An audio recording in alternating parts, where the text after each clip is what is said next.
Добрый день, мои дорогие друзья! Вы на канале Астрология доступна каждому. Меня зовут Оксана Семенович, я автор, ведущий этого канала, я ведический астролог. И тема сегодняшнего видео — это прогноз на июль 2025 года для восходящих скорпионов.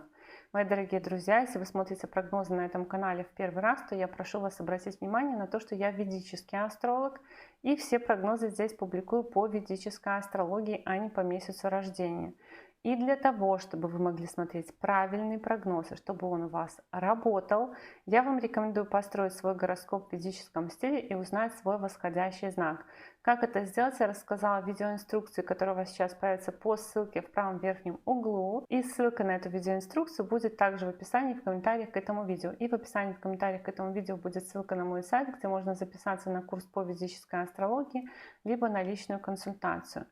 И если вы не знаете точное время своего рождения в диапазоне 1, 2, 3 часа и больше, то в таком случае вы можете построить свой гороскоп на то время, которое вам примерно известно, посмотреть, в каком знаке зодиака находилась Луна в момент вашего рождения и Солнце. И для знака зодиака Луны, потом для знака зодиака Солнца вы тоже можете смотреть прогнозы, они должны у вас работать. И теперь давайте поговорим о том, что же ожидает скорпионов в июле 2025 года. 10 июля состоится полнолуние в вашем втором доме гороскопа, в доме денег, в доме ресурсов, в доме родительской семьи. И в принципе полнолуние во втором доме гороскопа чаще всего это какие-то большие траты, крупные покупки. Также полнолуние во втором доме гороскопа может означать, например, лечение зубов, лечение зрения. Полнолуние во втором доме еще может отличаться тем, что оно покажет или даст разрешение какой-то спорной или застарелой ситуации, которую вы вот долго ждали, как она разрешится, либо уже не надеялись, что она может разрешиться. 13 июля в вашем пятом доме гороскопа будет ретроградным Сатурн. И ретроградность — это период, когда могут происходить задержки, могут происходить какие-то тормоза, могут происходить какие-то откаты, перемены планов в тех сферах жизни, на которые указывает ретроградная планета. Пятый дом гороскопа — это у нас дом детей, дом творчества, дом обучения, дом проектов, дом романов, влюбленностей и публичности тоже в определенном смысле, посещение каких-то мероприятий, отдыха. И ретроградность Сатурна в вашем пятом доме гороскопа может менять ваши планы по детям, по обучению, по поступлению, например. То есть решили поступать сюда, но появились какие-то обстоятельства, вы меняете свои планы. Либо хотели начать какое-то обучение такое на курсах, на таких вот как для хобби. И тоже, может быть, сегодня вы увлечены одним, завтра вы увлечены другим. Тут есть еще тенденция на то, что могут меняться какие-то планы по документам, либо в целом могут документы меняться. Может быть, у кого-то даже смена имени, фамилии, наименований в этот период. Может быть такое, да, и вы будете сомневаться, делать, не делать, подали, забрали документы. В этот период хорошо возвращаться и доделывать то, что связано с документами, то, что связано с учебой, то есть вернуться к каким-то старым курсам, вернуться к каким-то старым, может быть, планам освоить какую-то профессию. Еще хорошо в этот период возобновлять старые контакты, к друзьям каким-то, может быть, обратиться, с кем вы давно хотели помириться. Очень хорошо еще для того, чтобы возвращаться, если вот вы, например, вышли из какой-то социальной сети, то в социальную сеть вернуться, отправиться в ту командировку. Ну, тут, конечно, за этот период может много быть командировок, но вот в те поездки, которые вы откладывали и так далее. Также вопросы перемен могут касаться вопросов, где жить, вопросов покупки транспорта или продажи транспорта, вопросов получения дохода от недвижимости транспорта. Может быть, вы раньше об этом думали, потом отложили, сейчас, может быть, будете возвращаться, либо наоборот, сейчас у вас все на мази, вы как раз там покупаете квартиру, машину, либо как раз оформляете аренду или еще что-нибудь, и может затормозиться такой процесс. В общем, будьте начеку. Может быть нестабильным еще психоэмоциональное состояние у вас, так как все-таки это управитель четвертого дома внутреннего счастья будет ретроградным, и вас может немножко так колбасить. Сегодня хорошее настроение, пою песни, все прекрасно, я чудесный, удивительный человек, завтра обесцениваете свои достижения. То есть для своего психоэмоционального состояния тоже держите руку на пульсе, не накручивайте себя, не раскачивайте себя, потому что это тоже будет такой временный период, когда может меняться настроение. В районе 14-20 июля будет соединение Марса и Кету в вашем 10-м доме гороскопа. В целом транзит Марса по 10-му дому гороскопа для вас неплохой, но вот этот период с 14-20 июля он может носить какую-то неясность. Это может быть на самом деле как и какие-то резкие взлеты в карьере, резкие взлеты в работе, но также и резкие перемены, неожиданные. То есть может быть так, что вообще там что-то повернется в ту сторону, в которую вы вообще не рассчитывали. То есть здесь есть такая история, что могут происходить какие-то внезапные перемены, во-первых, потому что Кету у нас действует подобно Марсу, и у вас как будто бы энергия двух Марсов, двух планет спонтанности такой, активности, когда вот раз и резко отрезать, раз и резко все скрыть, раз и резко как бы вскрыть тоже. Поэтому могут спонтанные какие-то перемены в работе, перемены в статусе происходить, перемены в репутации. Поэтому репутация должна у вас быть кристально чистой, и не нужно там как-то себя драконить. У вас будет такая, может быть, энергия, желание поконкурировать в общественных вопросах, в работе тоже, или вот показать себя в общественных делах как такой какой-то радикальный человек. Но вопрос еще касается чего? У вас Марс — это управитель всего вашего гороскопа, и поэтому, когда Кету соединяется с Марсом, это могут быть вопросы еще здоровья.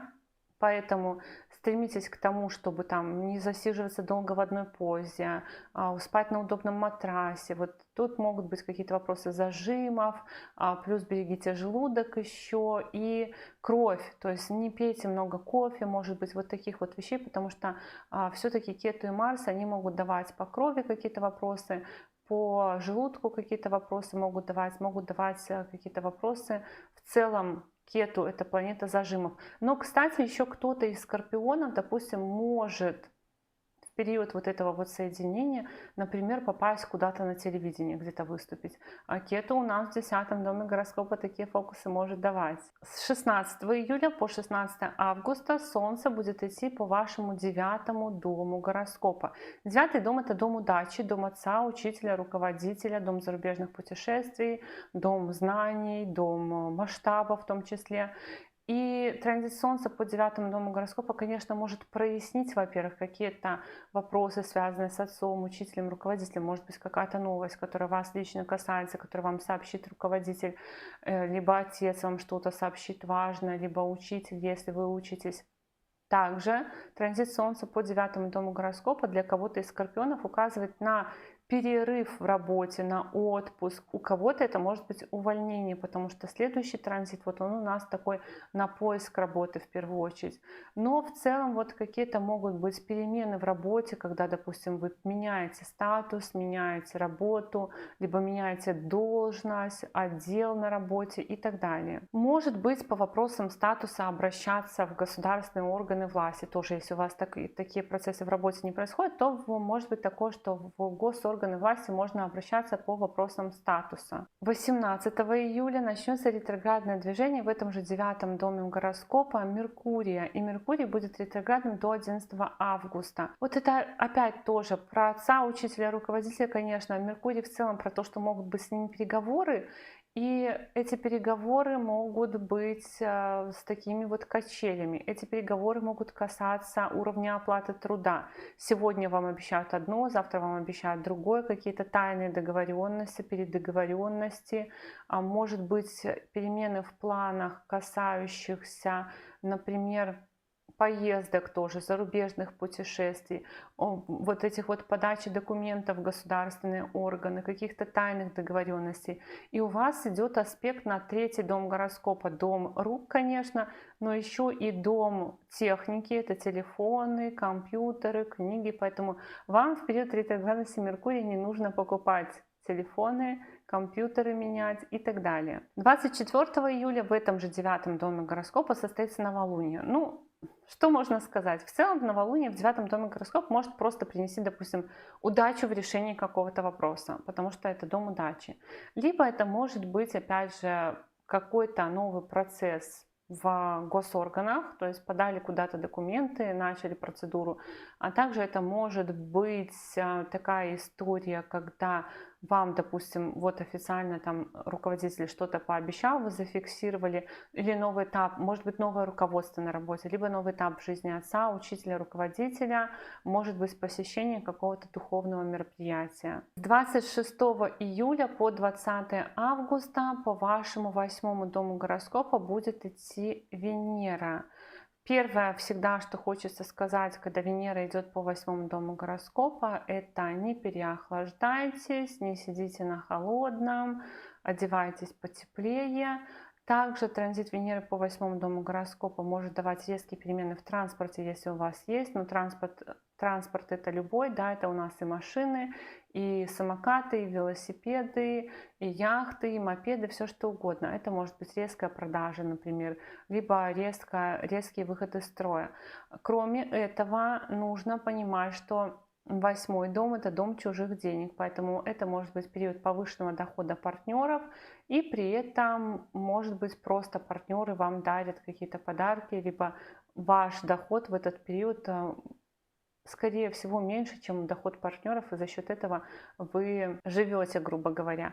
Но еще есть и тенденции на то, что могут быть какие-то тайны в партнерстве. В некоторых случаях могут быть резкие какие-то разлуки в партнерстве, либо какие-то спорные ситуации, кризисные в каких-то случаях. Но Венера здесь нормально в целом комбинацию создает просто вот на какие-то внезапные перемены. И еще такую тенденцию Венера создает, что вы, например, можете отправиться в какую-то поездку, и в этой поездке у вас появляются какие-то тайные секретики, то есть какие-то вопросы, которыми вы ни с кем не делитесь. Либо если вы, например, отправитесь в поездку до того, как вот Венера перейдет в 8-й дом гороскопа, может быть такое, что потом по Венере нужно будет срочно возвращаться. Какие-то такие еще могут быть истории. И с 28 июля по 13 сентября управитель всего вашего гороскопа Марс будет идти по вашему 11-му дому гороскопа.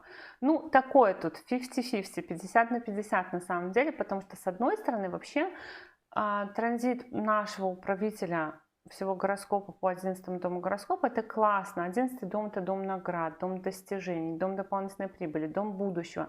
Мы в этот период направлены на то, чтобы планировать свое будущее. Это может быть период и планирования в работе, кстати, тоже составление планов там, на 2-летку, 3-летку, 5-летку и так далее. И помимо этого, Марс в 11 доме – это как бы такое агрессивное навязывание контактов с друзьями, с какими-то покровителями, может быть, поиск каких-то покровителей, может быть, тенденция на то, что вам нужно будет отстаивать какие-то группы людей, интересы какого-то сообщества.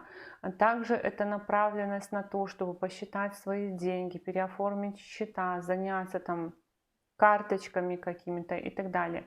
Но вообще Марс у вас еще и хозяин 6-го дома гороскопа, дома труда, рутины, препятствий, дома болезней. Вот этот транзит Марса по 11-му дому гороскопа – это период, когда наши враги становятся сильнее, и мы сильнее становимся в нашей борьбе против них. То есть у вас может быть такое, что очень серьезные какие-то вопросы нужно будет решать. Не так рутину какую-то по мелочи, а в этот транзит могут подниматься вопросы, которые вам нужно там такую мобилизацию своих сил серьезную приводить. То есть это может быть какие-то серьезно статусные вопросы, вопросы, допустим, больших денег, вопросы больших каких-то перемен в работе, например, вопросы больших глобальных перемен там, в отношениях, например. То есть это период, когда могут быть именно такие глобальные у вас вопросы решаться. Но еще транзит Марса по 11-му дому гороскопа – это еще и период сильных эмоциональных